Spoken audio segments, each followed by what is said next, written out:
I've got life's tough questions for you.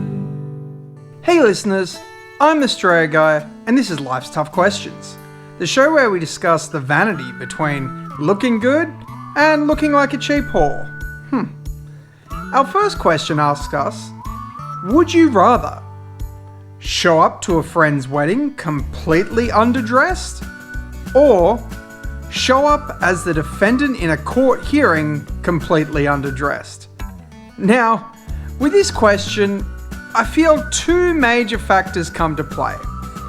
The first is thinking, if my friend is going to take it really personally or get hurt by my action of showing up to their wedding completely underdressed, I have friends that would probably forgive me. But, I also have friends that, I don't know, maybe they would struggle to talk to me again after ruining their special day. Especially with kind of like all their family around them dressed so nicely, and then there's me in like something like, I don't know, like cargo pants and a band t-shirt, trying to look respectful. If that was even possible in that kind of clothing. Now, that being said, I think my really close friends might forgive me. Or, they'll run and find me a jacket or something at least to cover up. But as far as my other friends go, I think maybe, I might be able to hide in the background of the wedding. Like, experience the ceremony from the back, take a few pictures, and then the reception's going to be a little more relaxed there, a little more chill. And again, I'm just going to try blend into the crowd, pay my respects, hope that, too many people don't notice me, or maybe after they throw down a couple of drinks, they don't even realize what I'm wearing. On the other side, with the court hearing, the biggest issue that I see is that I'm the defendant. So if I lose the case, I'm probably going to be paying someone some money. The concept of looking like a loser versus actually being a loser, losing at something. It's a bridge too far for myself here. I watch a lot of Judge Judy. That is just saying the minimum there. I watch a lot of Judge Judy. And I've seen way too many people come in underdressed. They've dressed up inappropriately, or they just haven't done the right thing, and they pretty much throw away any credibility straight out the window by disrespecting the court through the action of dressing so casually. A friend could move past things, but an impartial judge or jury are probably going to subconsciously categorize you. Even though they're supposed to be impartial, they're going to categorize you. And especially if you turn up, you're disrespecting the courtroom with your attire, and thus, you're damaging your defense. And, once again, it's mentioned, it is defense. So it'll probably lead to some kind of loss. How about you guys? Have you ever been to a wedding where this happened? Or perhaps a court case? Let us know below. Okay, so our next question. Would you rather never use any cosmetics, makeup, spray, extensions, etc., and this includes things like skin creams, or have to go all out with the cosmetics and so on every time you left your house, irrelevant of what you were going to go do? Now, our first comment comes from Alan, who says, go all out. If you've been on a bus with smelly people, you'll understand. Which, yeah, it does suck when you have some heavy BO right in your face on public transport. But also, that being said, the opposite is just as bad. With the use of cheap cologne, it can be just as horrible. Or I enjoyed Daniel's comment here, who said, "Go all out like I do currently." You have noticed, right? Otherwise, all I have done will be for nothing. Don't worry, you're noticed here, Daniel. And speaking of being noticed, Andrew says, "I need my accessories. I'm too vain." And followed up with, "I need all my makeup and accessories, dude. It's good to look like a whore. You never know your lucky day." Oh boy. I mean, it is possible to go all out and not look like a whore too, you know, but I do completely understand what he means. I personally am one of those, no makeup is good.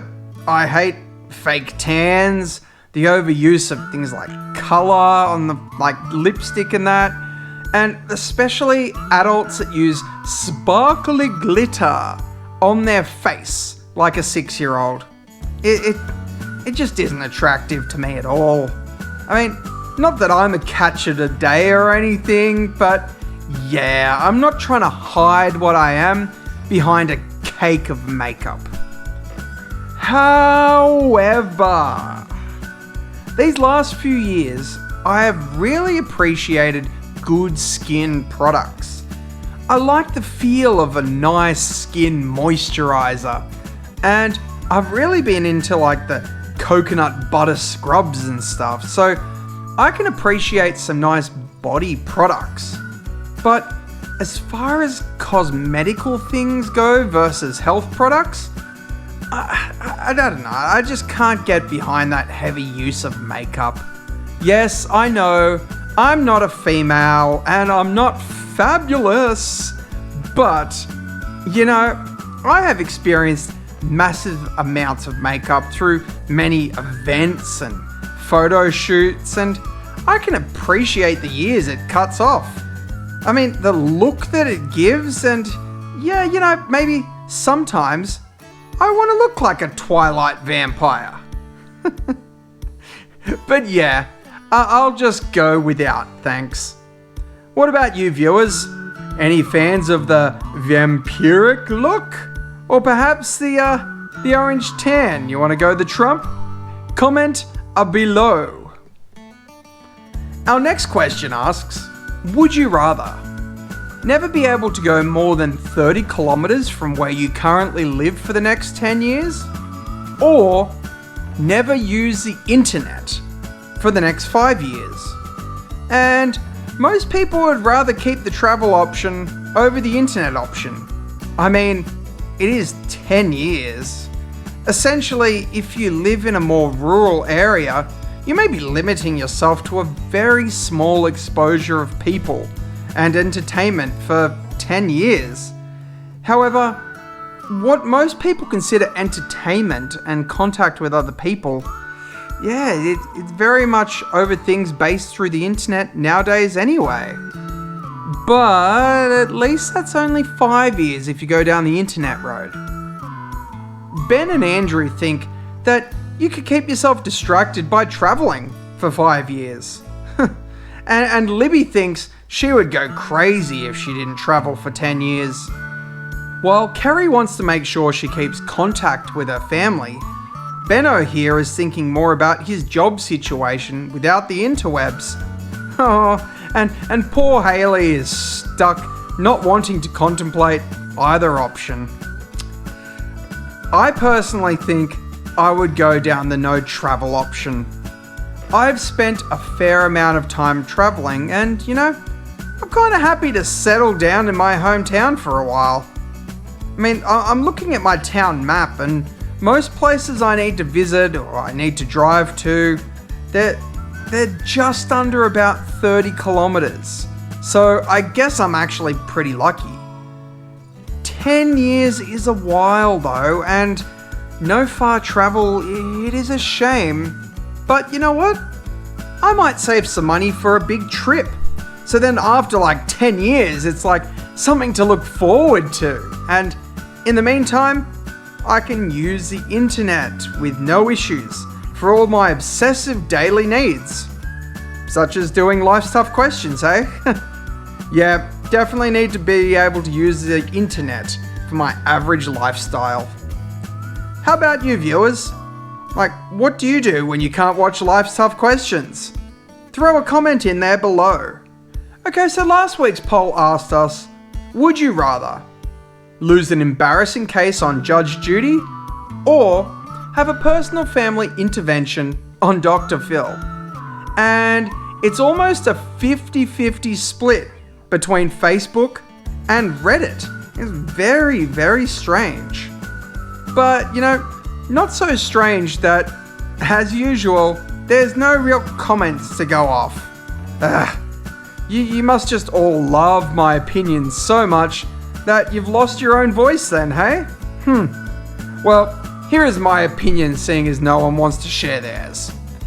Firstly, I am a fan of both Judge Judy and Dr. Phil. So meeting either of them, it's already a bonus for me. So that's a stalemate there as far as, fanboying out goes. So, much like I mentioned earlier, losing a case means I lost money or dignity. And to my understanding, the way that Judge Judy, the program works, is that they pay the money, not me. So that's kind of a bonus then if I technically don't have to pay for my loss. But to be exposed on national TV in an embarrassing way, who knows what that might be. But yeah, it'd probably just really expose me for my lies and put my character into question for anyone that knows me. And this is Judge Judy we're talking about. She is very good at making people look like idiots. Whereas Dr. Phil, on the other hand, does offer some good assistance. If I was the one that the intervention was for, it'd be some kind of help program. Maybe I do need free help. Could be, beneficial in that sense.